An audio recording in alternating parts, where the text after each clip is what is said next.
बिस्मिल्लाहिर्रहमानिर्रहीम बिस्मिल्लाहिर्रहमानिर्रहीम रब्बि इश्रह ली सदरी व यस्सिर ली अमरी वहलुल उक़दतम मिन लिसानी यफ़क़हू क़ौली अल्लाहुम्मा ज़लमना अनफुसना रब्बना ज़लमना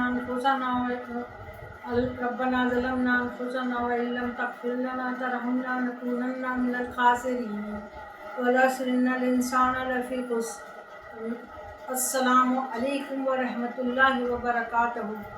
अभी तरावी 19वीं तरावी से तरावी हुई है हमारे साथ अल्लाह ताला के गुलदस्ते में, और बहुत अच्छा गुलदस्ता तैयार हुआ था। काफ़ी लोग थे माशाल्लाह से, बड़ा अच्छा लग रहा था। वही हस्बे मामूल में नमाज में बैठी तो मैं बस यही सोच के सुनती रही कि अल्लाह ताला कलाम कर रहा है और हम सुन रहे हैं और हमें समझ नहीं आ रहा, लेकिन शऊर की हमारी आँखें खुल गई हैं।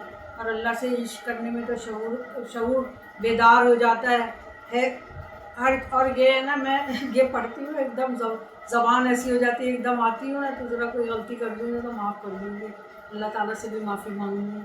हर चीज़ का मज़ा अल्लाह ताला के इश्क में मुब्तला होने के बाद होता है। आजकल तो ये भी है कि ऐसे लोग हैं जो अल्लाह के रास्ते को इतना सख्त कर देते हैं कि उल्टा रास्ता ही सही लगता है, यानी उल्टा ही रास्ता सही लगता है। हज़रत राबिया बसरी एक रास्ते से गुजर रही थी, उन्होंने देखा कि एक आदमी लोगों को जन्नत की तरगीब दे रहा है। वो रुक गई और उन्होंने कहा, तुम लोगों को कब तक अल्लाह की मोहब्बत से गाफिल रखोगे? हम पहले अपने खुदा की मोहब्बत की तालीम दो, फिर जन्नत को शौक़ बढ़ाओ। उस शख्स ने जब आपकी बात सुनी तो नाक चढ़ा के बोला, कहने लगा कि ए दीवानी, तू अपना रास्ता ले। वो कहने लगी कि मैं दीवानी नहीं हूँ, हाँ तू नादान ज़रूर है। जब खुद राज की बात नहीं समझ सका, खुदा से डर। कब तक लोगों को खुदा से दूर रखेगा? जन्नत तो कैद खाना है, मुसीबत का घर है। आदम का हाल नहीं देखा तूने? सुना कि जब तक उन पर खुदा का साया रहा कैसे आराम से जन्नत में मेवा खोरी करते रहे, और जब ख़ता कर बैठे तो शजरा ममनुआ का फल खा लिया तो अल्लाह का साया उनके सर से हट गया। तू जन्नत मुसीबत का घर और कैद खाना बन गया।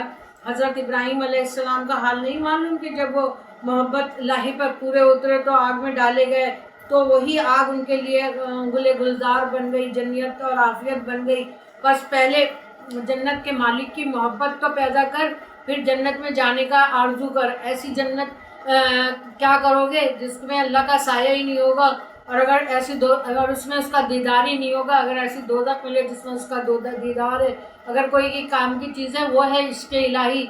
इस पूरी सारी कायनात में जो कोई काम की चीज़ है वो है इश्क़ इलाही। इंसान अल्लाह का घर है, और वो इंसान के दिल में और इंसानी रूह में। इस दुनिया में अल्लाह की मुलाकात उसकी मार्फत और पहचान हासिल करने से आती है, ना कि तिजारत और ख़ुदगर्ज़ी के लिए। और मुझे अब अंदाज़ा हुआ ना, मैंने जब ये देखा कि कुरान जो है अल्लाह का कलाम है, अल्लाह का कलाम ही हम नहीं है, अल्लाह कलाम कर रहा है हमसे। जब मैंने उसको समझा तो अल्लाह ताला का इश्क महसूस हुआ मुझे। करने आती ना कि तिजारत और ख़ुदगर्ज़ी के लिए। तू अभी रह गज़र में है, क़ैद मुकाम से गुज़र, मिस्र और हिजाज से गुज़र, फारिस और शाम से गुज़र। जिसका अमल है गर्ज उसकी जजा कुछ और है, जिसका अमल है बेगर्ज उसकी जजा कुछ और है। खुद उम्र क़याम से गुज़र और यादो जाम से गुज़र। तेरी इश्क की इंतहा चाहती हूँ, मेरी सादगी देख क्या चाहता हूँ। तेरी इश्क की इंतहा चाहता हूँ। अल्लामा इकबाल कितनी सही बात कह गए कि मेरी सादगी देख क्या चाहता हूँ। वाकई जब मार्फत मिलेगी, जब अल्लाह का इश्क होगा तो मार्फत मिलेगी।